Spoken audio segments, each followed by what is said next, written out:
Scary, spooky, scary. It's Halloween, man. Don't overthink this. It's Halloween, and this year is going to be super spooky. Happy Halloween. Guess what time it is?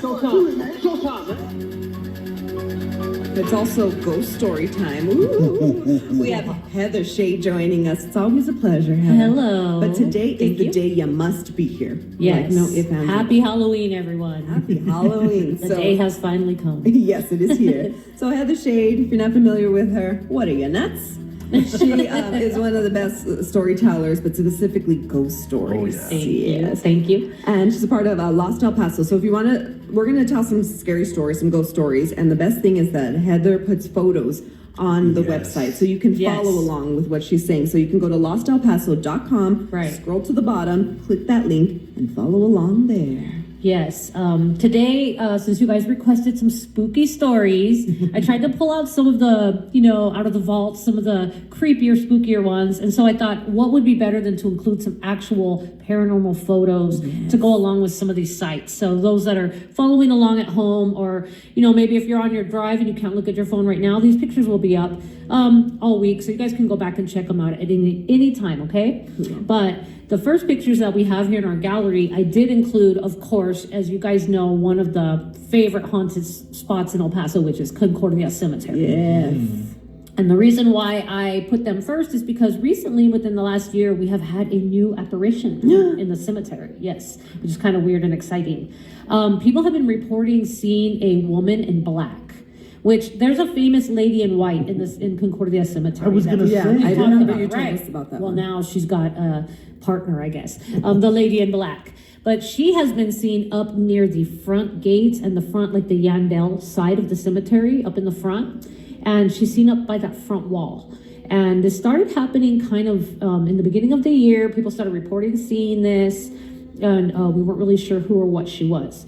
On this one evening, this was probably last summer, we were doing a tour and there was a little child. They were waiting in line for us to open the gates. And as he's peeking over, he's like, I saw the woman in black right there. And when we went into the cemetery, someone took a photo of that spot. And that's the first photo that you will see right there. Wow. It's been lightened up quite a lot so you can see the detail. But if you look, you're going to see what appears to be like, see what looks like a it looks like a figure in black, and it even looks like a woman in a long black dress, right? So I just threw that in there because just to let you guys know, things are always happening, moving and grooving in the cemetery. Yeah, they are. Yeah, we have this newer apparition that's been seen. So we don't know that much about who that might be yet. We're still trying to research who she is, but she's making some appearances. So I thought I'd throw that in there and let you guys know, we have a new ghost in town. And again, you said, so is it like the area where where Alan J's is? No. It's on the other side. It's on the front where the front gate is, which is on the end out. Yeah, so like right when you're going in. Right. Oh, right in the entrance. Okay. Right. So if you were to be facing the front gate and you were looking to your left, that little section there up in the front wall. That's where you can see in the photo. That's the wall that you're looking at. That's Yandel right here behind you. And so this photo was taken in the evening. That's why it looks pretty grainy, because we really lightened it up dramatically so we could see the figure. Yeah. And yeah, you can see it looks like what people have been reporting. It literally does look like a woman in a long black dress. That's what they've been telling us they're seeing. And then for someone to take the photo and capture that's pretty, I find that pretty spooky. But I'm eager to find out if that's, where that one's coming from. Yeah, we don't know. That's the interesting part. So we're trying to do some research. I did find out that there is a well-known curandera that was buried in that section over 100 years ago. Oh my gosh. But I haven't been able to find out that much about it. So we're going to keep looking into it. But as you guys see, there's another set of pictures here that shows an obelisk tombstone with a big crack. I was looking at that one, yeah. I wanted to tell you guys a little bit about that. It's kind of funny to talk about Concordia. We have so many different ghosts. However, this one is the one we call the peekaboo ghost. And this started several years back when we were doing an investigation, believe it or not.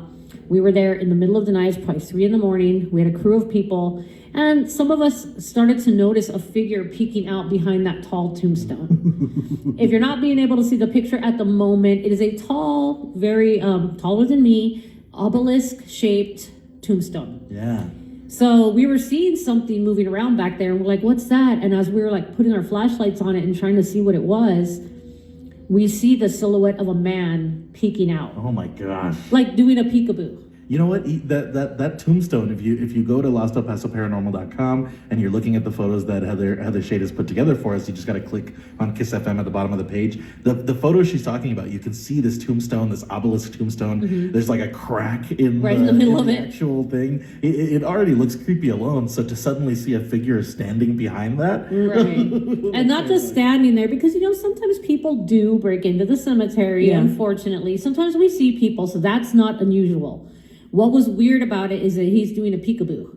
So he's going out on one side and peeking out and then disappearing. And then going out on the other side like peekaboo and then disappearing. So seeing that at like 3 in the morning in a Oh, yeah. cemetery. No, thank you. Yeah, so we saw it and we didn't want to approach it because it was, just a couple of us. So we called the security over and we told him there's someone behind that tombstone and they're doing some weird kind of peekaboo game. So he said, I'll go over there with you. And we approach it and we flank it and we go around the other side of it and naturally there's no one there. Of course, yeah. But when we got up close to it, as we were doing an investigation that night, so we all had equipment on us. And as we got close to that tombstone, I mean, every piece of equipment we had on us went wild, like off the charts wild, beeping, lighting up. So there was definitely something weird happening there. Now, another weird part about that is many months later, I was standing there doing a tour. I had never mentioned this incident. And a lady says to me, is someone peeking out doing peekaboo behind that tombstone over there? And she points to the same tombstone. Oh my God. So, and since then, this is years ago now, but since then it has been seen other times. So it's not just a one-time thing. It has been, seen since. So we call it the peekaboo ghost. So does like to play a little hide and seek in the I don't know if I'd cemetery. like that. I was gonna say, fun game. I don't know if I want to play with the ghost. I don't Right. know. I don't know what happens if I lose. Do I Yeah, lose? exactly. And then the Literally? fact that, like you said, the fact that that's like, it's a very old grave. It's well over 100 years old. It's got a big crack down the middle. So you can actually kind of peek in and look down into the grave Yeah. inside. Yeah. Very, very, very, very spooky grave. So that's just a little example of some of the stuff we find in Concordia. So if you want to see these photos again, go to LostElPaso.com, scroll to the bottom, click on the link that says 93.1 Kiss FM, and you can follow along with us. Again, we have Heather Shade joining us, and we've got more spooky stories Oh, yes. coming up. So stick around, don't go anywhere, because it's Halloween, Scaretober with Iris and Grizz in the morning on 93.1 Kiss FM. Heather Shade joining us. Lost El Paso Paranormal. We're talking about ghosts. Yes. El Paso ghost stories specifically. Right. Go to LostElPaso.com if you want to follow along, because Heather provides some photos. And what are we going to talk about now? Since I decided to talk about spooky places, but specifically those where we have ghosts that like to do like selfies and show up in pictures, I thought about one of my favorite ever ghost photos that I've ever seen. And I was there when it was taken, so that's even extra exciting. And it is at a location in Las Cruces, in our sister city of Las Cruces. It is at the Amador Hotel, which is, if you've never been there, it is an amazing place. Very, very old, very historic. It dates back to the 1870s. It was owned by a local family, and this place has served as so many different incarnations. It has been a courthouse. It has been a post office. It was a stagecoach stop at one point in time. Hotel. You name it. It's one of those places that's had many lives. And as happens sometimes with historical buildings, at one point in time, it kind of fell into disrepair. It was abandoned, empty. It was not being used for quite a few years. And it just kind of went quiet. During this period in time, people started to really notice that there was a lot of weird activity happening in the building, lights, sounds, things that were unusual, especially in an abandoned building when no one's there or there's no electricity on or no lights should be on. You've got lights coming on, you've got, different things happening. So this place actually kind of became, I guess you could say, like a haunted hotspot there in Las Cruces. And so much so that a couple of years back, Dean and I were invited to go help teach a class in the Las Cruces Community College about ghost hunting, which was like amazing. It was so fun. It was a real class. We did a whole, semester of it. And one of the things that we did at the end was we got to take our students onto an actual field trip to practice all the techniques we had learned in the class. That's a cool field trip. Right? We need this class here in El Paso. I keep telling them at the community college. A lot of people love it. Yes, they have it in Las Cruces, believe it or not. And I mean, it's a full class you can take. You learn about all the science, the ins and outs of it. But right, we need it here. Hey, I'm volunteering. You heard it first. We know some people at EPCC. We'll get it is such a fun class to do because it's, so many different elements that you get into. But we decided to take our students out, and one of the places that we obviously decided to go, we took them to a cemetery, but we also took them to the Hotel Amador. We had permission to go in there. We got access to it. So as we're walking through, we're being told all the various ghost stories. And if you're following along in the photos, you can see a photo there that looks like a staircase. It looks like a grand staircase in a kind of a dark and gloomy building. And you will see underneath the staircase to the right of it, you can kind of see there's a door underneath there where you could go under. There's a room back there. That is the room where one of the ghosts is said to manifest in this particular building. It is a spirit of a woman. We're not quite sure who she is. Some people believe maybe she might be associated with the original family that established the location, the site. But we're not sure because, like I said, this has had so many different lives. It could be from any one of those different, eras. So we were told that if you go in that room, sometimes people catch a glimpse of her sitting on the couch, and she's supposed to be wearing like a long dress. And so we had this one student, and she was just like drawn to that room. She kept, every time she would go by there, her hair on her neck would stand up. She was really drawn to that room.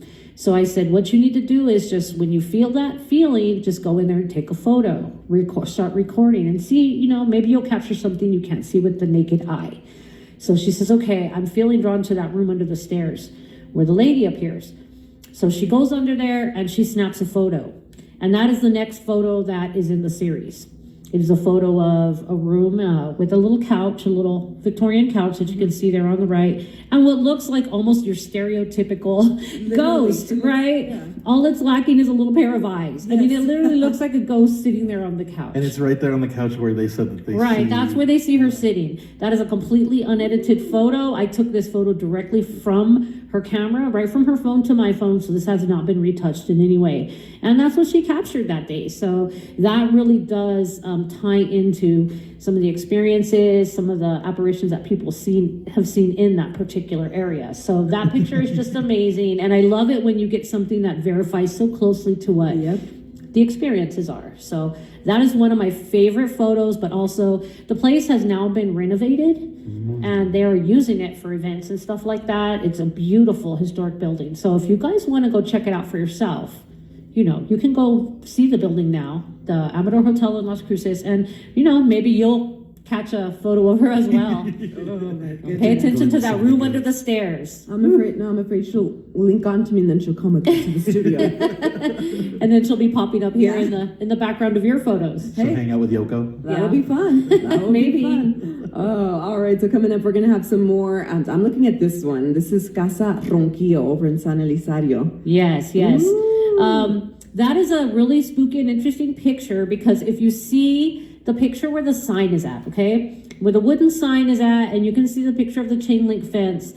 If you look just to the right of that sign, just behind the chain link fence, if you kind of like zoom in on it, you can see there's like a white figure back there behind the fence. It almost kind of looks like, like a ghost or like someone wearing a dress.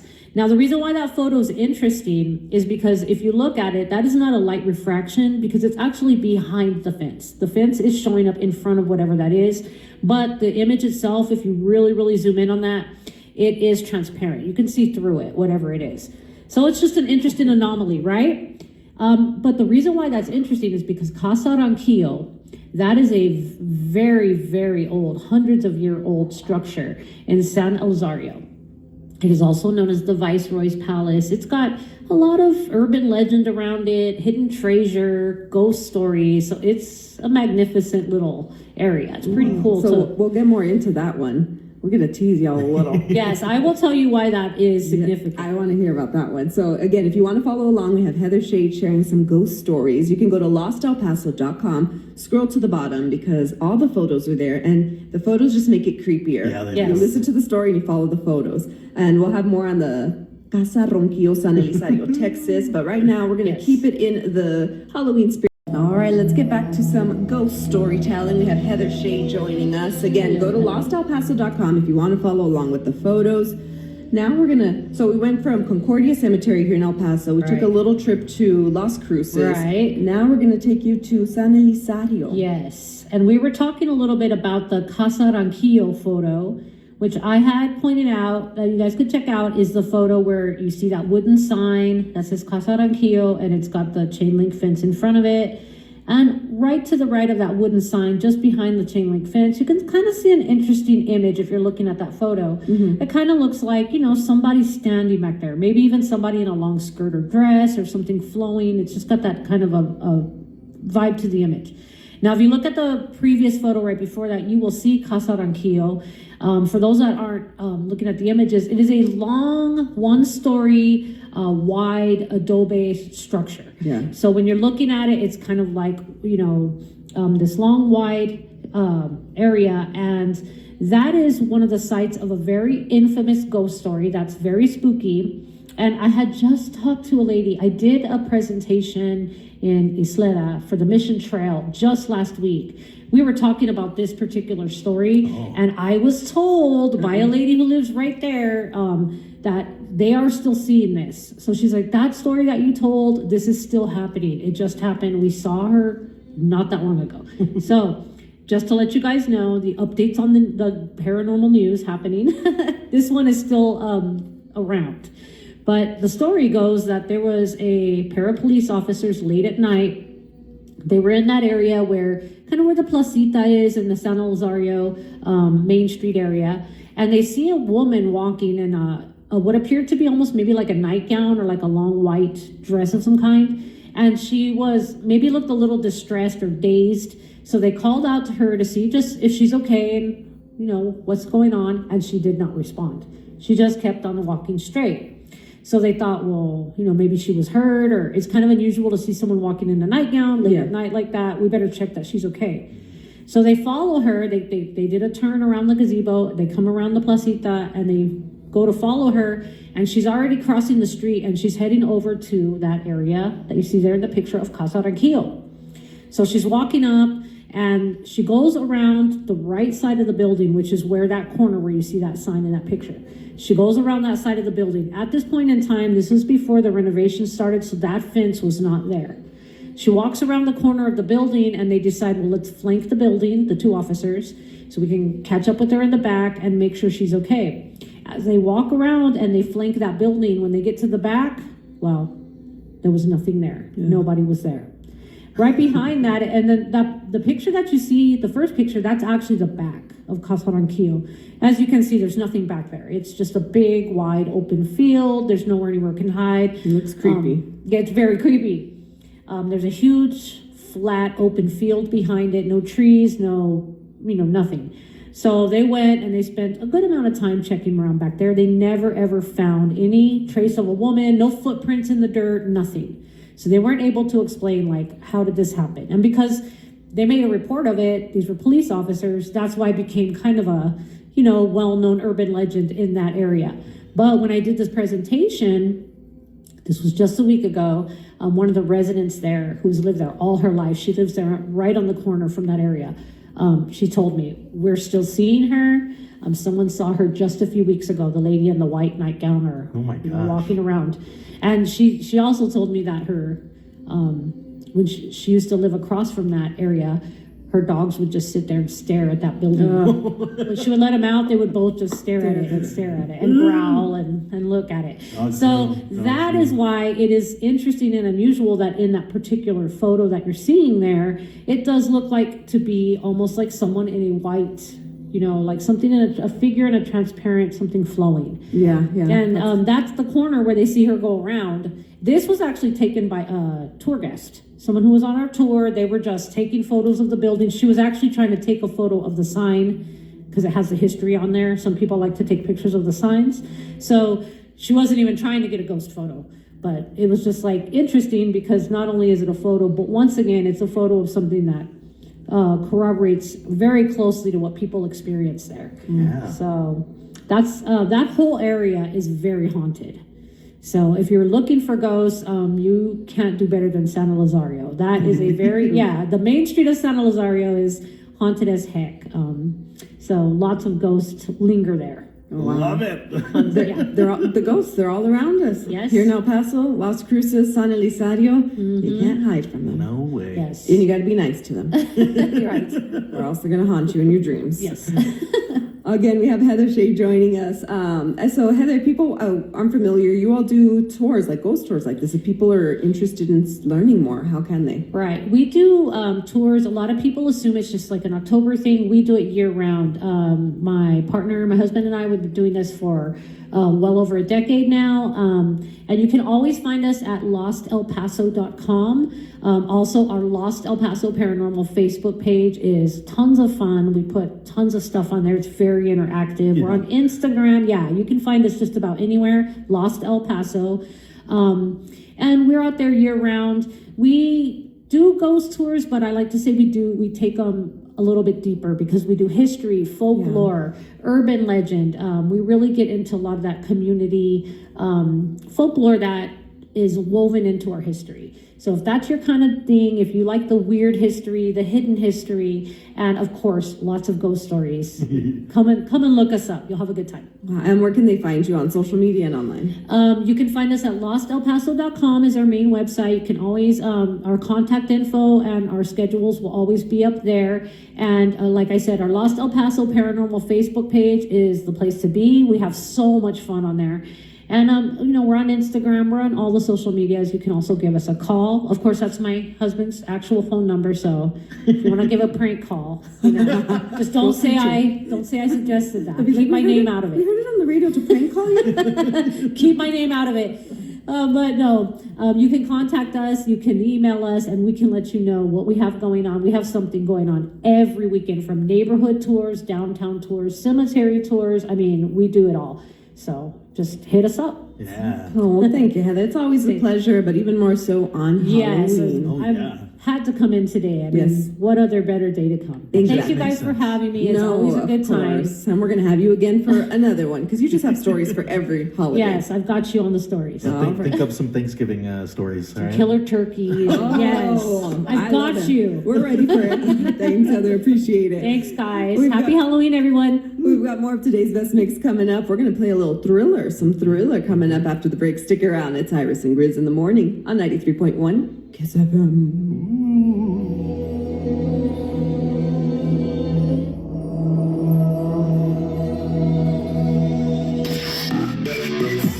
Today's best mix. 93.1 Kiss